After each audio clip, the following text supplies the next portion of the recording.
Halo Sobat WMK, apa kabar kalian? Nah, hari ini kita kedatangan tamu spesial nih. Siapa ya? Oke, di depan saya sudah ada founder dari Up Coffee Manado, yaitu Kak Delano Pinasang. Halo Kak Delano. Hai. Makasih ya Kak, udah nyempetin waktunya buat sobat-sobat WMK Unicube. Pasti dong. Tapi Silakan. kelihatannya sibuk banget nih. Ya, untuk sekarang lagi jalanin usaha sambil kerja, jadi pasti bagi-bagi waktu. Oke Kak Delano, bisa diceritain sedikit tentang latar belakang pendidikan dan Oke. perjalanan pekerjaan Kak sebelum terjun ke dunia kewirausahaan? Oke, jadi kalau mau cerita latar belakang pendidikan sama kalau mau dibilang konektivitas dengan usaha sebenarnya agak nggak connect ya. Saya dari latar belakang pekerjaan sebagai pegawai negeri sipil.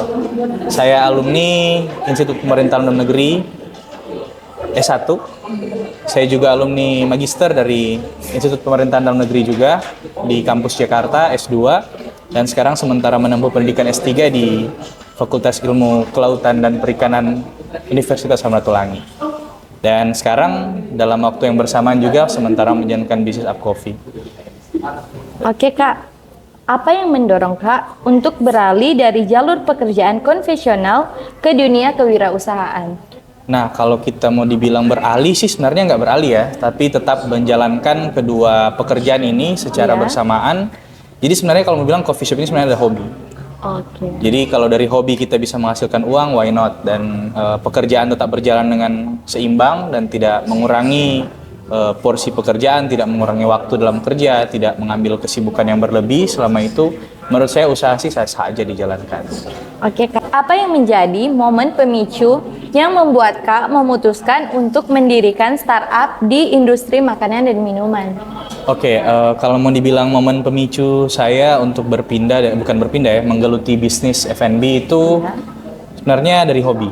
Jadi dimulai dari hobi. Nah, kita mulai dari hobi yang dulu waktu kuliah sempat suka mampir ke coffee shop, duduk waktu masih di Jakarta, duduk nongkrong. Nah, akhirnya mikir, why not? Kita mulai startup bisnis di Manado dengan apa yang kita pelajari di luar, apa yang kita lihat di luar. Bisnisnya kan dimulai dari apa ya? Dari passion dulu ya. Waktu itu saya senang bikin kopi, sambil kerja juga kan kita juga biasa nyari kopi, biasanya kita santai di coffee shop sambil kerja. Why not kita buat sesuatu yang sama direplikasi dari ibu kota bawa ke Manado dan puji Tuhan sampai sekarang ini berjalan dengan baik. Jadi dari situ muncul ide buat ke Manado nanti buat satu coffee shop yang seperti kayak begini di Jakarta, nah gitu kira-kira. Oke Kak, dalam memilih kewirausahaan sebagai pilihan karir, bagaimana sih Kak melihat konsep kewirausahaan sebagai pilihan karir yang menarik? Apa keuntungan utamanya menurut Kak? Oke, jadi pertama melihat kewirausahaan itu sebagai pilihan karir atau pilihan tempat usaha yang menarik dengan apa tadi yang kedua maaf? Yang terakhir. Keuntungan utamanya. Keuntungannya juga yang pertama pasti kita keuntungannya berbisnis cari duit dong. Kita nyari income lah, nyari income tambahan.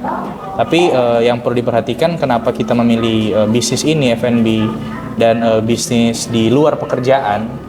Sebenarnya ini bukan tambahan penghasilan, tapi apa yang kita geluti secara serius pasti ada hasilnya. Nggak mungkin kalau kita jalannya asal-asalan dan berhasil. Nah, kalau kita mulai mikirnya ada keuntungan dulu, itu biasanya susah. Orang biasanya, investor itu biasanya minatnya kita mau invest di sini, biar dapat return segini. Biasanya begitu sih mindset orang dalam berbisnis. Tapi kalau nggak digeluti dengan passion, nggak ada keinginan memang buat membangun sesuatu dari nol dan siap-siap mentalnya untuk menghadapi naik turunnya bisnis, pasti susah untuk berhasil. Nah, dari sini sebenarnya saya secara pribadi orangnya adventurer dan saya suka men-challenge sesuatu yang baru.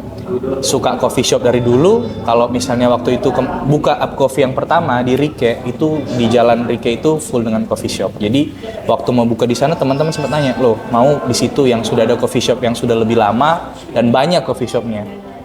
Dari pertama mental saya udah siap, kalau emang dia bakal jadi, dan saya nggak mau turun di tempat yang ibaratnya nggak bakal menang.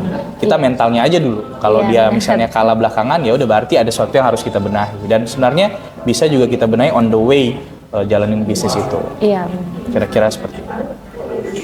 Oke Kak, apa tantangan utama yang Kak hadapi ketika memilih jalur kewirausahaan dan bagaimana Kak mengatasi tantangan tersebut? Kalau mau dibilang tantangan utama banyak ya, ada beberapa tantangan yang memang betul-betul mau dibilang utama juga sebenarnya sangat banyak. Misalnya dari SDM, misalnya kita nyari orang, apakah kita pro hire, misalnya dia udah barista yang sudah jadi, terus apakah kita harus train dari nol, itu tantangan pertama SDM. Biasanya nyari orang dulu sih sebenarnya, mau ngajak orang collab sama kita, mau kerja sama kita, itu sebenarnya tantangan yang susah karena di bisnis F&B ini kita nggak cuma jual kopi, tapi kita harus jual cerita, kita harus jual hospitality, dan ini harus didapat dari orang-orang yang betul-betul memiliki visi yang kalau mau dibilang visi yang sama juga susah, tapi minimal ada kesamaan, ada keselarasan visi dan orang ini mau kerja sama kita. Kalau dia memang dari nol mau kita didik, ini orang-orang yang sulit ditemukan di zaman sekarang. Nah, apalagi di bisnis coffee shop yang di Manado sudah banyak dan circle-nya kecil. Ini tantangan-tantangan yang besar.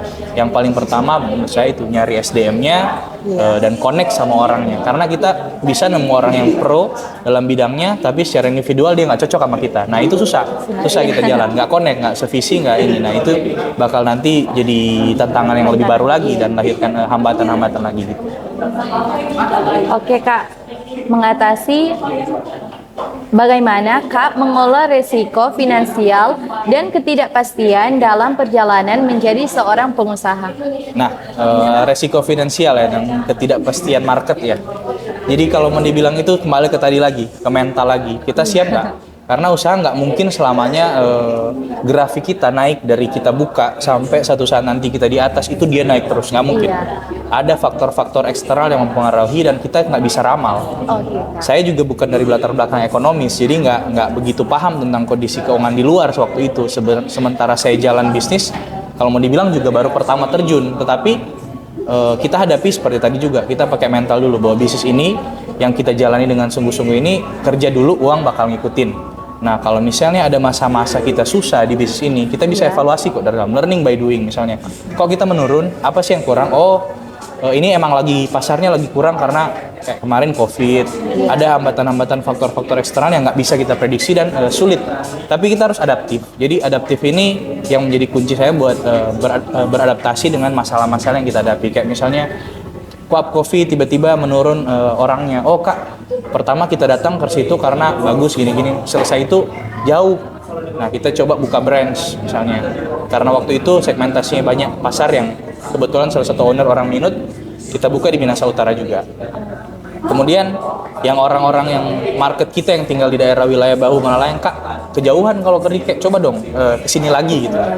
Cari lahan, akhirnya kita beradaptasi buka cabang yang ketiga. Dengan ini marketnya ketahan dan nggak ada cabang yang income-nya lebih dari cabang lain, terlalu jauh atau cabang yang saling merugikan cabang yang lain. Ini secara geografi juga kita timbang, dekat jauhnya tempatnya, store-nya. Dan ini menjadi salah satu metode adaptif. Kemudian tentu berhubungan juga sama marketing dan segala-segala ikutan-ikutannya yang akhirnya saya belajar ekonomi secara praktis gitu loh di dalam prakteknya. By the way nih Kak, dari tadi kayaknya udah di-mention mulu mengenai Up Cafe. Aku penasaran nih, pastinya juga Sobat WMK, Unicube juga penasaran mengenai nama kafe tersebut. Oke. Mengapa Kak memilih industri makanan sebagai bidang untuk startup Kak? Dan apa yang membuatnya begitu menarik? Terus bisa diceritain sedikit nggak mengenai nama kafe tersebut? Oke, baik. Jadi kalau bicara soal Up Cafe ini, sebenarnya kita waktu itu nyari nama dan pengalaman di luar ataupun pengalaman sama teman-teman bisnis, nama ini biasanya yang gampang diingat dong, yang gampang diingat. Nah, dulu karena teman juga pernah punya usaha yang co-founder Up Coffee juga salah satu pernah punya usaha lain dan kita in the process nyari nama, saya mikirnya kayak jangan pakai nama dengan konotasi yang jelek, harus ada nama yang berkonotasi yang baik. Kenapa Up waktu itu dipilih? Pertama dia hanya 2 huruf, meskipun nama asli Up Coffee itu panjang. Jadi namanya adalah Up Creative Space and Coffee. Jadi kita sebenarnya di dalam mengusung konsep creative space, jadi teman-teman bisa datang mencari ide, mencari inspirasi sambil ngopi, sambil santai, tapi bisa berkreasi juga sambil ngopi. Karena bisa ide itu datang dari saat kita relax dan kita bisa kafein turut membantu sih pengalaman saya dalam kuliah.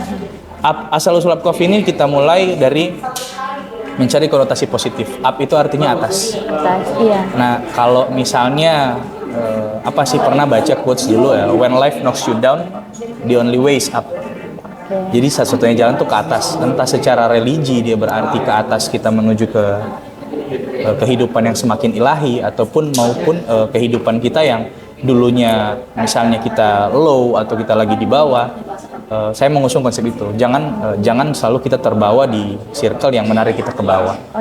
Kita harus betul-betul ngelihat ke atas, dan dari situ lahirlah nama Up Coffee.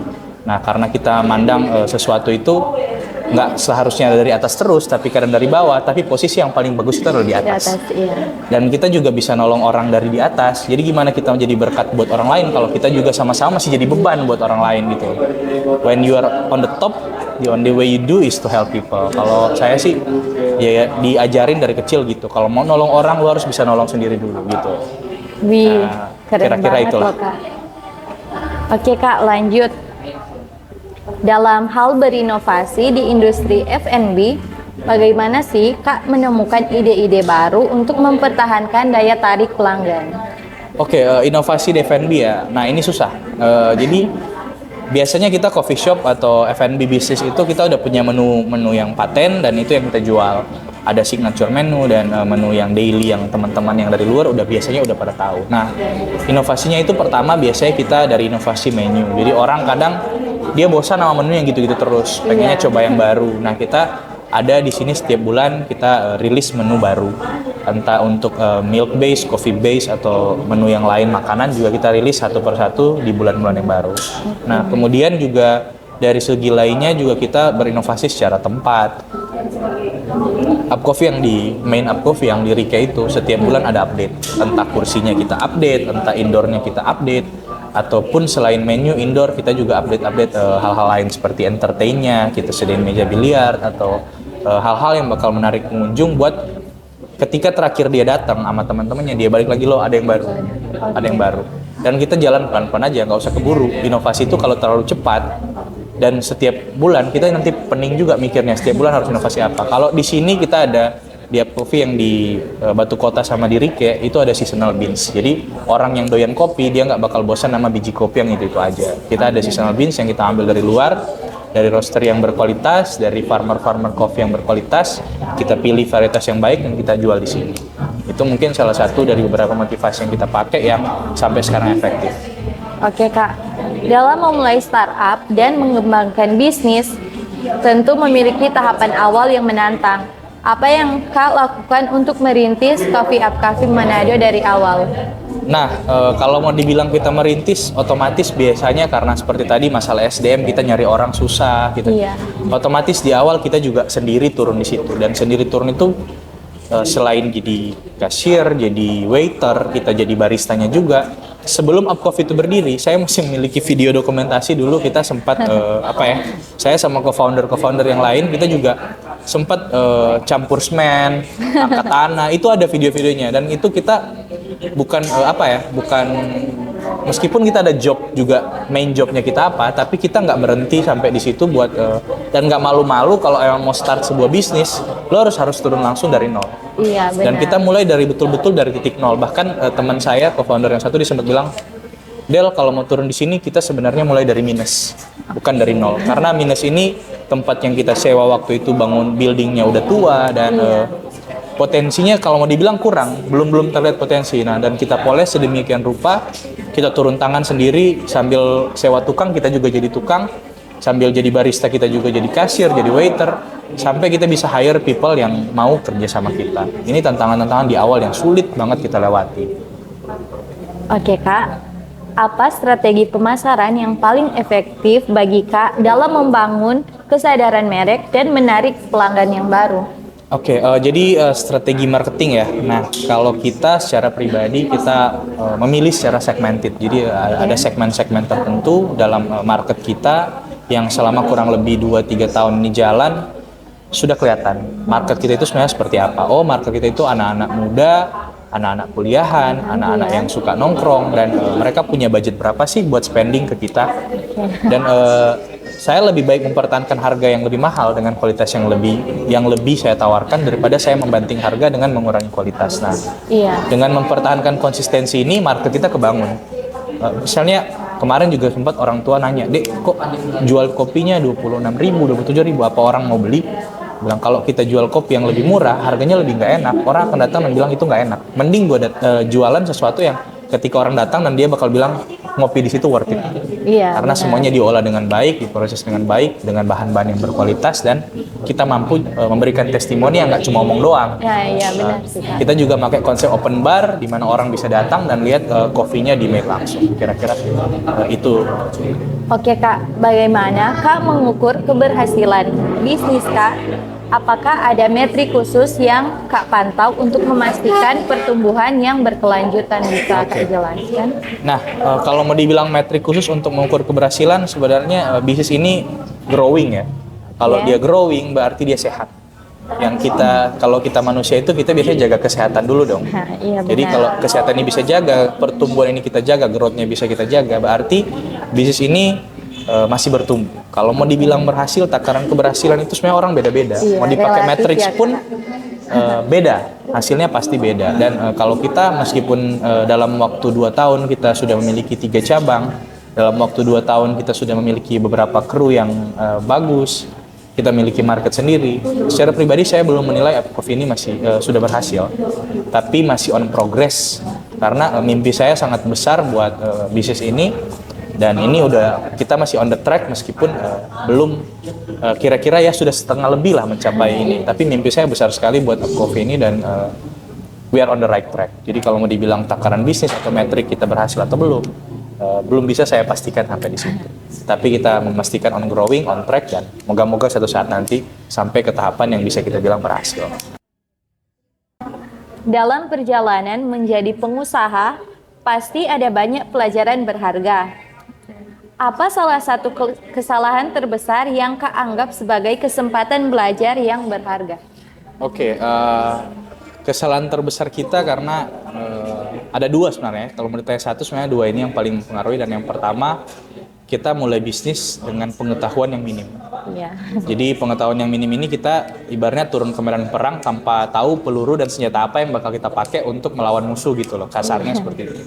Jadi dengan pengetahuan yang minim dan kita bermodalkan yakin tong gas kalau bahasa Manado ya. Tong yakin tong gas, kita gas. Dan jadi sambil learning by doing itu kita banyak sekali di tengah itu kita harus merubah SOP, harus hiring orang yang berbeda. Kemudian itu yang menjadi tantangan pertama yang paling susah dan menjadi kesan kita.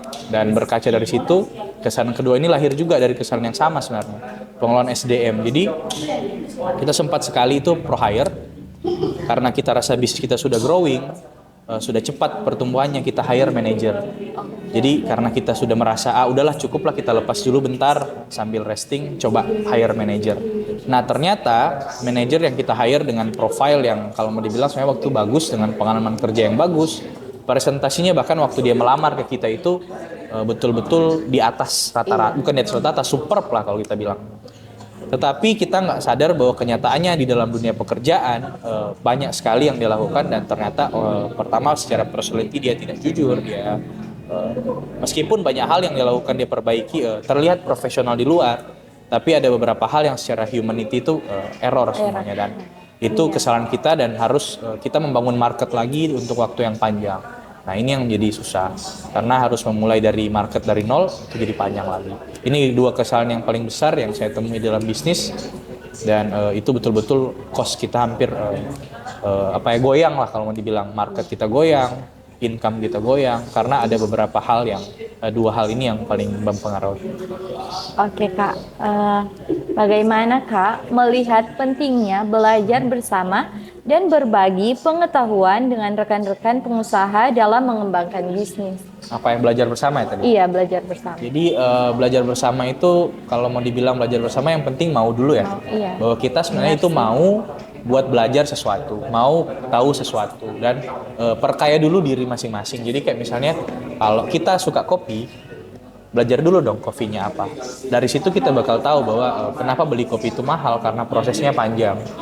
Dan karena kita sudah punya ilmu yang cukup, baru kita mau buka bisnis, cintai dulu hobinya, cintai dulu interestnya. Dan kalau kita ibaratnya modalnya cinta dulu ya. Kalau kita cinta sama bisnis ini, kita suka sama barang ini. Kalau kayak pacaran anak-anak muda sekarang, namanya udah cinta, tuh lautan aja diseberangi katanya. Nah itu seperti itu. Jadi kayak begitu. Nanti ada tantangan karena cinta kita kuat sama bisnis ini. Jadi akhirnya kita jadi kuat. Nah belajarnya itu sambil mengendalikan diri juga. Jadi kadang bisnis yang terlalu cepat bertumbuh itu juga berbahaya.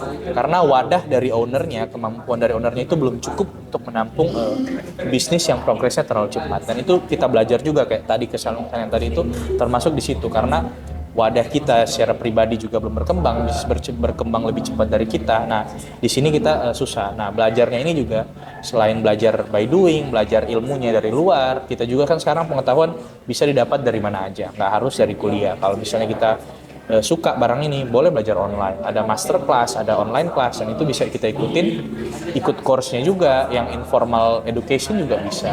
Tapi tetap kalau saya secara pribadi pursuing education, pursuing karir itu harus berjalan seimbang dengan bisnis. Karena ilmunya yang kita dapat di luar, relasi yang kita dapat di luar, itu pengaruh juga ke bisnis kita. Gitu loh, kayak market siapa yang kita undang ke sini, orang-orang siapa yang kita undang itu ngaruh. Dan itu belajar bisnis seperti tadi itu. Kalau mau dibilang apa sih tadi yang kedua pertanyaannya? Maaf sorry. Sambil belajar, berbagi pengetahuan dengan bagi rekan-rekan pengetahuan dengan rekan pengusaha Iya. lain. Nah, Ada nggak sih Kak komunitas yang ada di bidang ini atau? Nah, selain kita dekati komunitasnya, kita dekati orang-orangnya, ini penting karena kalau punya komunitas berarti orang bakal datang ke situ dong. Iya. Kita jadi bagian dari komunitas satu, komunitas dua, dan kemudian kalau mau berbagi pengalaman, bagi apa ya mau dibilang, bagi ilmu lah ya. Iya, Kita belum sejago itu sebenarnya dalam segmen ini, tapi kita terus belajar dulu biar nantinya apa yang kita pelajari kita bisa bagikan ke orang, kita bisa bagikan ke customer, kita bisa bagikan ke community yang kita ada di situ. Dan ini kayak saya misalnya ada relasi juga dari kampus lama datang, ada teman dari kampus baru juga datang, teman kantor, teman bergaul di teman-teman bergaul di dulu masih anak jalanan, ada teman-temannya juga suka gaul-gaul dan datang main kopi. Kalau mau dibilang kita lebih tahu enggak? Karena kopi ini kompleks sekali. Ini saya kuliah doktoral S3 dan sampai sekarang saya merasa untuk mengurus kompleksitas kopi itu susah sekali. Meskipun saya juga belajar secara formal buat bikin kopi yang baik dan benar itu gimana, tapi nggak ada standarnya dan itu tetap kita harus belajar by experience. Jadi perkaya diri dengan pengetahuan dan experience, kira-kira itu ilmu aja yang bisa kita bagikan. Gitu. Oke Kak, dalam pengaruh pada komunitas lokal dan berkelanjutan, Up Coffee Manado tampaknya memiliki pengaruh positif pada komunitas lokal.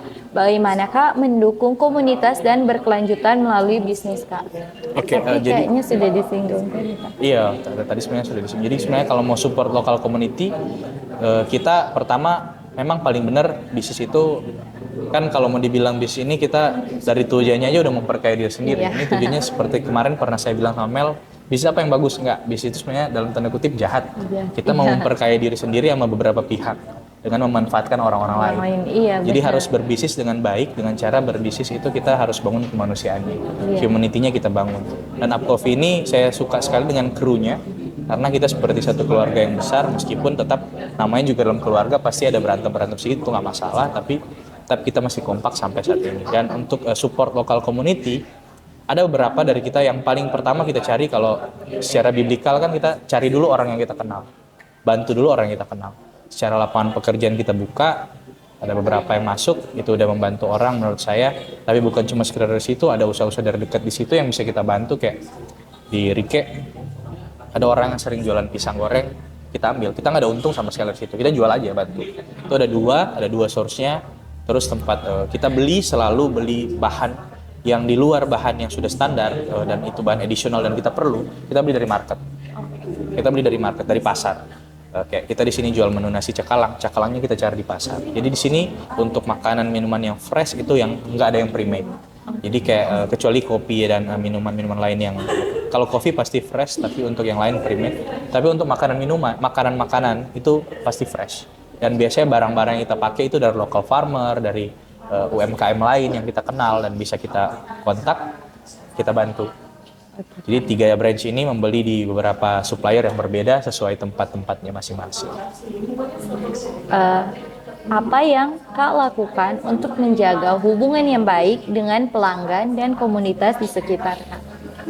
Oke, untuk relation dengan customer ya.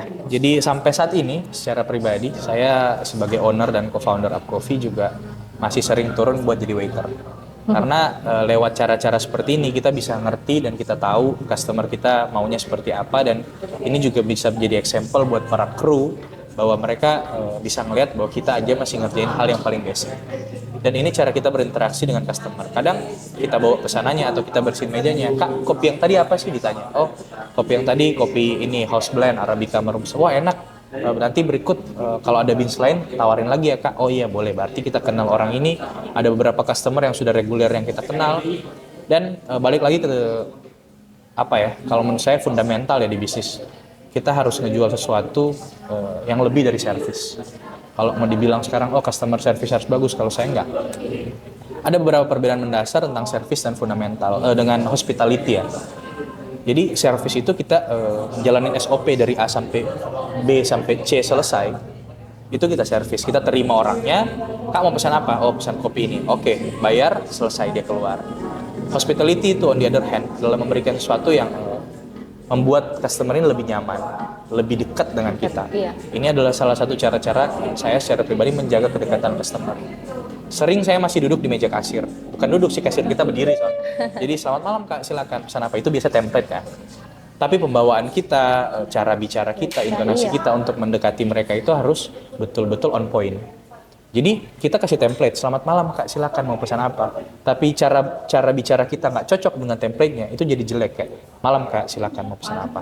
Beda sama selamat malam Kak, silakan mau pesan apa.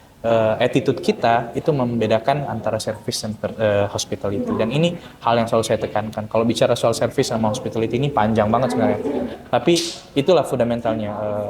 Hospitality ini adalah sesuatu yang lebih dari sekedar service, dan ini yang berusaha saya tawarin buat customer di sini. Barista itu saya push tiap hari, pokoknya mau nggak mau, kalau lagi mood jelek, kalau lagi berantem sama pacar, kalau datang ke sini harus profesional. Iya. Treat customer as the best as they can. Meskipun kita nggak megang apa istilah customer itu adalah raja, nggak.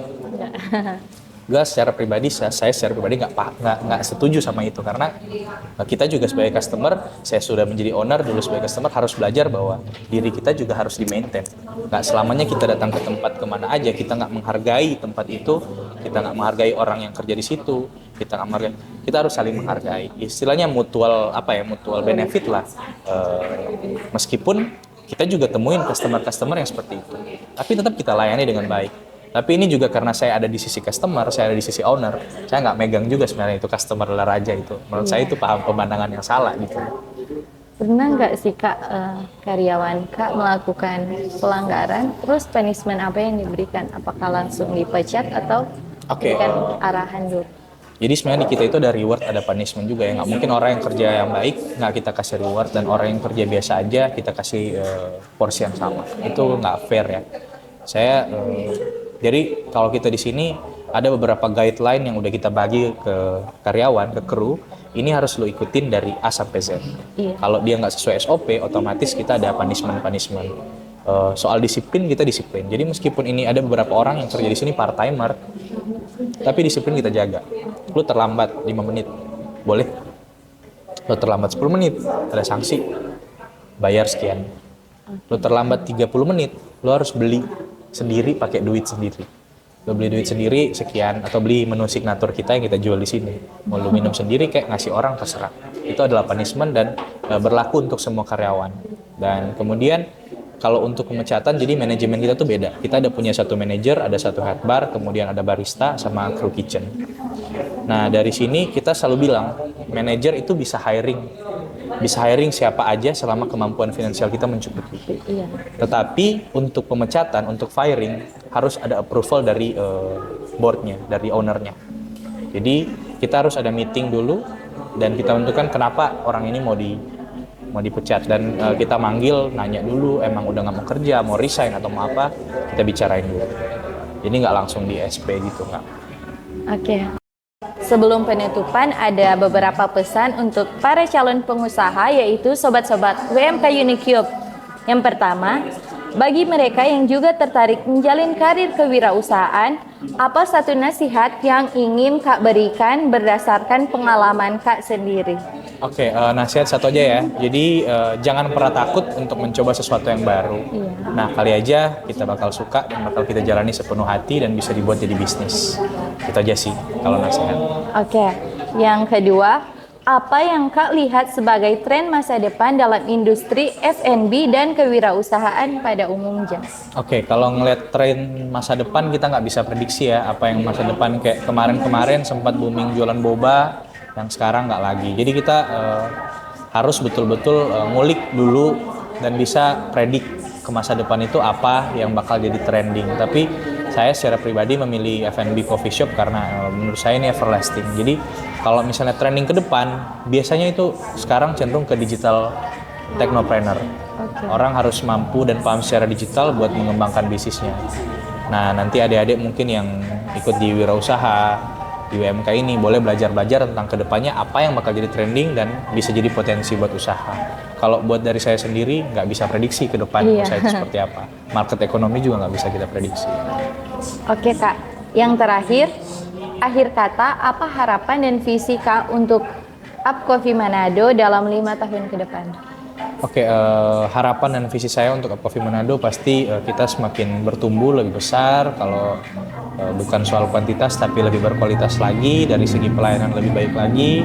Dan I see Up Coffee in the 5 years, moga-moga kita masih standing, masih tetap ongoing, masih growing seperti saat ini dan jangan luntur semangatnya. Dan moga-moga 5 tahun ke depan Up Coffee mungkin udah ada di luar Manado, minimal di luar kota Manado dulu dalam provinsi, dan siapa tahu nanti kita bisa menjadikan di sini sebagai franchise. Nah, harapan saya demikian, moga-moga boleh tercapai 5 year full. Oke, semoga lebih sukses lagi ya Kak. Nah, sobat-sobat WMK, udah pada dengar kan banyak banget nih pengetahuan dan informasi mengenai wirausaha yang berasal dari pengusaha muda Kak Delano Pinasang. Tunggu apa lagi nih?